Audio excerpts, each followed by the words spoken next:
السلام عليكم ورحمة الله وبركاته، شلونكم؟ شخباركم؟ إن شاء الله يا رب الكل بخير وبصحة وبسلام. البارحة نزلت الحلاوة المستكية وقلت لكم إن شاء الله باكر راح أنزل لكم الشرك. نقول بسم الله ونصلي على النبي، اللهم صل على محمد وآل محمد. ونشوف المقادير شنو خلينا. أول شي خليت كوب من المي وكوب من الشكر و80 غرام من الزبد.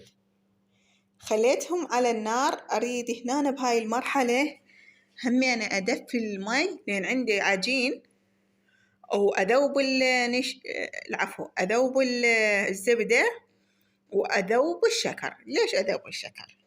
على مود من عجين الشرك وأكمل وتختمر ماكو حبيبات سكر، يعني بثناء الاختمار تنحل عندي، لا السكر دايب بالماء. إن شاء الله المعلومة يعني توضحت. هذا الخليط اللي سويته على النار أفتح، طبعا يبرد أكيد، وراح أجي أحضر التخميرة. عجينتي راح أحضر أول شي كوب من المي دافي، غير ذاك الكوب اللي خليت وياه الزبد والشكر. هنا أنا عندي مقادير ثانية. كوب من المي ضفت خاشوقة ونص من الخمرة، وضفت خاشوقة مات أكل شكر. هنا أنا أريد أن الخميرة تتفاعل.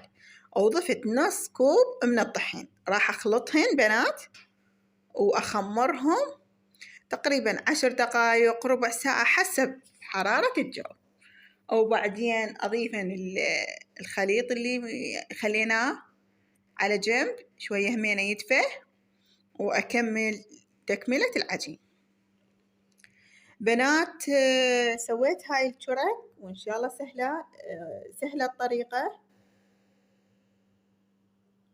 هنا أنا راح أعوف التخمير، خمرته تقريبا يعني ربع ساعة أكثر حسب الحرارة. هنا أنا ضفت 5 خواشيق من الحليب الباودر أول شي، وضفت الكوب مالت الشكر والماء وال80 غرام من الزبدة اللي صاروا تقريبا درجة الحرارة الدفو. هنا أنا راح أذوب الحليب، وراح أبدي أضيف الطحين. طبعا أضيف الطحين بالتدريج لحد ما تكون عندي العجينة. تقريبا ضفت 4 أكواب ونص، ومن هناك نص يمكن 5 ضفت، وإن شاء الله هسه مبين هو بالتصوير. هنا أنا هسه ضفت 2 وعندي نص 2 ونص.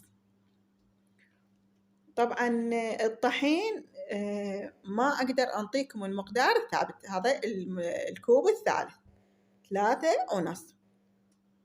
فالطحين ما أقدر أنطيكم المقدار الثابت، لأن كل طحين وكل نوعية من الطحين تشرب كمية من السوائل.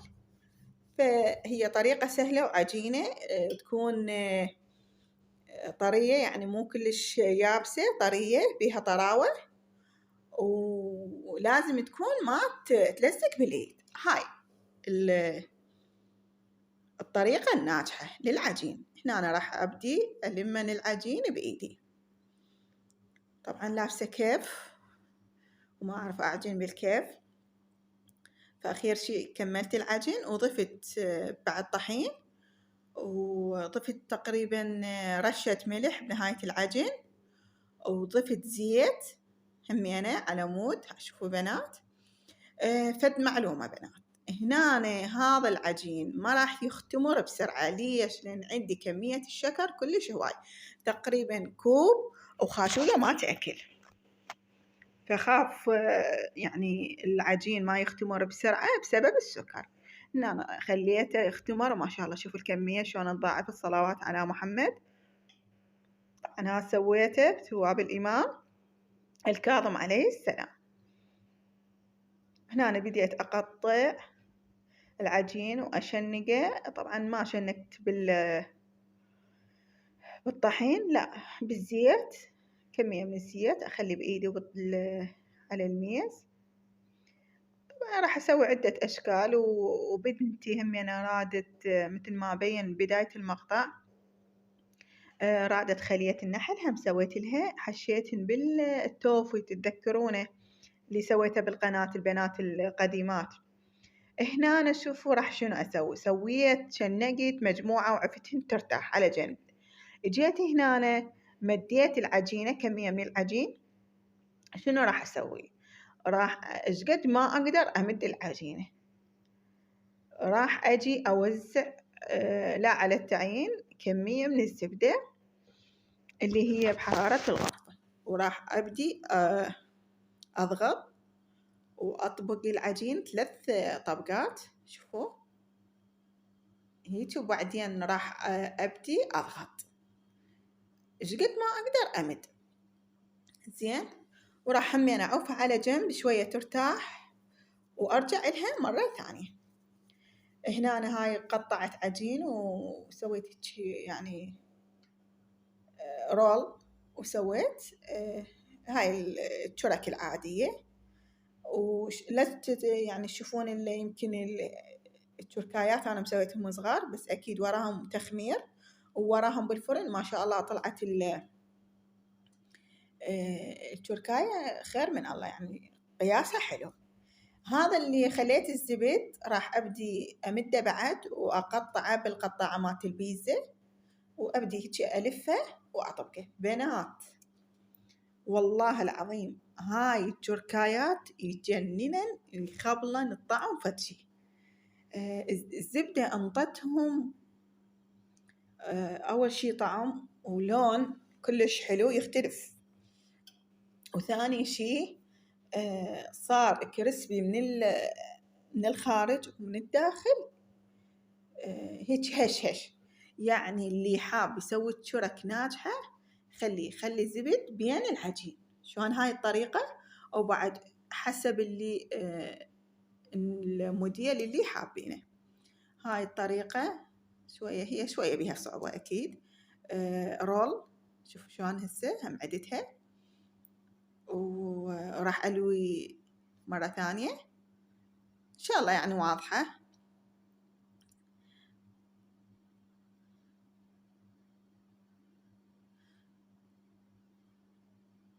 حسب اللي الأشكال اللي تعجبكم، التزيين، العفو، التقطيع العجين. فبعدين خمرتهم تقريبا ساعة. وين خمرتهم بنات؟ بعد ما خليتهم صفيتهم بالصواني مالت الفرن، وزيت أكيد الصينية، صفيتهم وخليت بيناتهم مجال. وطبعا نسيت أصور لكم من خليتهم بالصينية وحجمهم إيش قد، يعني بالبداية قبل لا يختمرون، وحجمهم بعد ما اختمروا، وحجمهم إن شاء الله من دخلوا للفرن. فنسيت هاي الخطوة أسويها، بس هي إن شاء الله مبينة. يعني هسه شوف هذا الحجم بعد ما اختمر أكيد تضاعف، وبعد الشواء صار أكبر. هنا أنا هاي كمية العجين البقت سويتها خلية النحل، بس شوية بنات ساحت. همي أنا سويت وحدة تركاية كبيرة صراحة. هسه راح تطلع الأخير شي سويتها ساحت عندي لين يعني قطعتها وصارت فتحات، هاي اللي أحكي عليها. فساحت عندي التوفي. إذا حلقوم بعد أحسن، وإذا تمر كلش حلوة بالحلقوم والتمر. هذا النموذج، بس أنا كان تمر طبعا عندي، بس ما يعني مطلعة النوى ولا ضايفت له دهن حر أو فد شي. عالسهولة هنا أنا خليت حشوة التوفي اللي سويتها بالقناة. بنات هذا النموذج كلش حلو بالتمر أو بالحلقوم. هذا طبعا الشكل بعد ما اختمر، شغلت الأوفن تقريبا 5 دقائق، وطفيت الأوفن طبعا، وخليت الشرك بالأوفن تقريبا ساعة. أو أكثر من ساعة حسب ما تشوفون ما شاء الله الحجم تضاعف. طلعتهم، شغلت الأوفن درجة حرارة 230 على أعلى درجة أول شي من جوا، وبعدين صعدت الصينية للأعلى وانطيتها وجه. هاي شوف الزبدة شلون طالعة زين. وضفت دهنت الوجه حسب الرغبة، إذا حابين بيض وحليب أو بس حليب. أنا صراحة بس حليب لأن ما كان عندي بيض. والله ما أدري شنو كنت أقول. وطبعا تزيين بكيفكم، مبروش جوز الهند أو سمسم أو حبة البركة. درجة حرارة الفرن قلت لكم أعلى درجة. طبعا من أطلعهن أريد أن أخلي للوجه الحليب أو البيض. أنا هسه حاليا مشغلة الفرن، فرني كهربائي، شغلته على أعلى درجة ودخلت صينية ورا صينية. شوفوا ما شاء الله تبارك الرحمن شلون الحجم متضاعف. ذيك الصينية وين؟ حاليا هي بالفرن. راح أشوف إذا استوت الجوة أصعدها للأعلى وأخلي الصينية الثانية. فسهمكم ألف عافية. وأكيد اللي باكر اللي يسوي ثواب الحلاوة أو الترك لا ينسى والدي وأختي بالرحمة، وإن شاء الله كلكم تطبقونهن وتسوون. طبعا اليوم يعني سألت بالسوق قالوا الكيلو ب3000 الترك، وتقريبا ما أعرف والله الكيلو شقد. فهسه هاي ككمية يمكن كيلوين أو أكثر، مجرد 5 أكواب أو 6 والله ما أتذكر. يمكن أنا اشتبهت بكوب فشغلة نظيفة وأنت مسويتها. وثانيا يعني إلك البيتك أو توزعون بنات كمية يعني خير من الله. هسه نقول كيلو طحين. فهاي النتيجة. وبعد ما طلعوا من الفرن خليت زيت أو شيرة تمسحون الوجه. هاي هنا أنا شنو مسحت بنات؟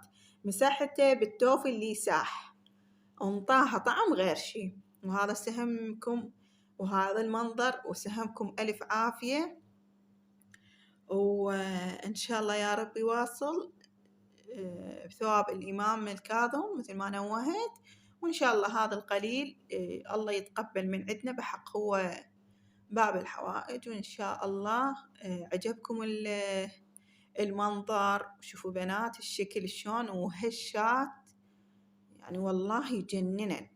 فسووهن وقولوا أم رقية حم الله والديك. وهاي الحلاوة. واليوم طبعا همينة راح أخليكم بالمنتدى صورة الحلاوة اللي سويتها، لأن صراحة البارحة ما قدرت أدزن لعيالي واليوم سويت لهم وألف عافية عليهم.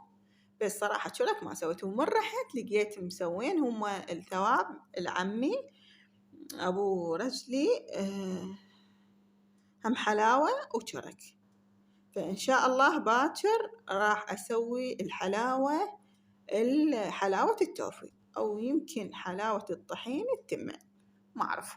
باكر إن شاء الله أكيد راح أسوي ثواب الأموات. ثواب هو العمي أبو زوجي أو جميع الأموات وأختي وأبوي أكيد. وإن شاء الله ما ننسى أمواتكم بالرحمة وقراءة سورة الفاتحة. وسهمكم ألف عافية. وهذا المنظر. ولا تنسون اللايك بنات ونشروا المقطع لوجه الله الكريم على مود الناس تستفاد. وألف عافية ومع السلامة.